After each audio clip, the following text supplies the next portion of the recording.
আসসালামু আলাইকুম। আজকে আমি একটা ভীষণই মজাদার চটপটা পনিরের রেসিপি নিয়ে হাজির হয়েছি, যেটা আমাদের বাড়িতে সকলেই নানের সঙ্গে খেতে ভীষণই পছন্দ করে। আপনারা একবার ট্রাই করে দেখবেন, আশা করি সবার ভালো লাগবে। দেখুন, প্রথমেই নিয়ে নিয়েছি এখানে 200 গ্রাম পনির। পনিরটা একটু ছোট ছোট চৌকো চৌকো করে কেটে নিচ্ছি প্রথমে।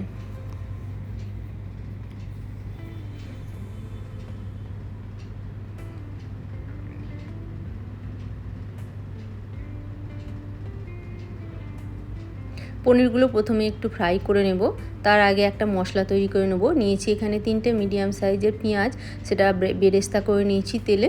আর নিয়েছি 100 গ্রাম টক দই আর 6টা-8টা কাজু বাদাম। সামান্য পানি দিয়ে একটা পেস্ট করে নেব। গরম কড়ার মধ্যে দিয়ে দিলাম 2 টেবিল চামচ রিফাইন্ড অয়েল, দিয়ে মিডিয়াম আঁচে পনিরগুলো একটু লালচে করে ভেজে তুলে নেব।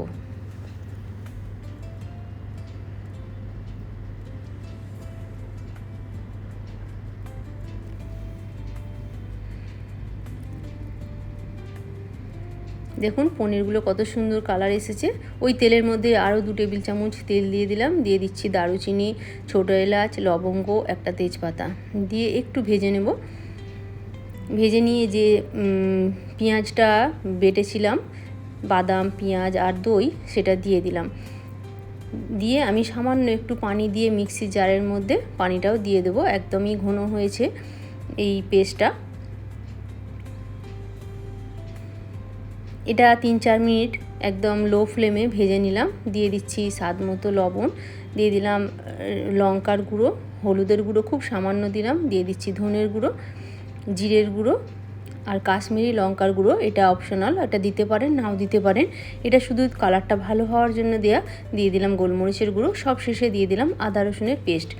দিয়ে একদম লো ফ্লেমে ভালো করে মশলাটা কষিয়ে নেব, মশলা থেকে তেল ছেড়ে দেওয়া পর্যন্ত। দেখুন মশলা থেকে প্রায় তেল ছেড়ে দিয়েছে। এখন দিয়ে দিচ্ছি 1 কাপ পানি। পানিটা বেশি দিতে লাগে না, পনিরটা হতে খুব কমই সময় লাগে।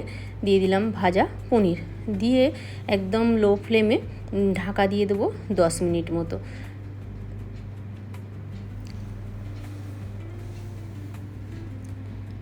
দেখুন 10 মিনিট পর সম্পূর্ণ রেডি হয়ে গেছে।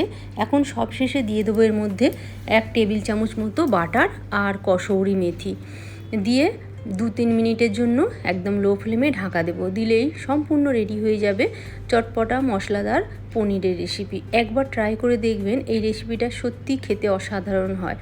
আমার এই রেসিপিটা যদি ভালো লাগে প্লিজ একটা লাইক করবেন, যদি সাবস্ক্রাইব না করা থাকে সাবস্ক্রাইব করবেন, পাশে থাকা বেল বাটনটা ক্লিক করে দেবেন। তাহলে আমি যখনই নতুন কোনো রেসিপি দেব সবার প্রথমে আপনার কাছে পৌঁছে যাবে। দেখুন দেখতে তো ভীষণ সুন্দর লাগছেই, খেতেও ভীষণ টেস্টি। একবার অবশ্যই ট্রাই করবেন। আবার অন্য কোনো দিন অন্য কোনো রেসিপি নিয়ে হাজির হব। সকলে সুস্থ থাকুন, ভালো থাকুন।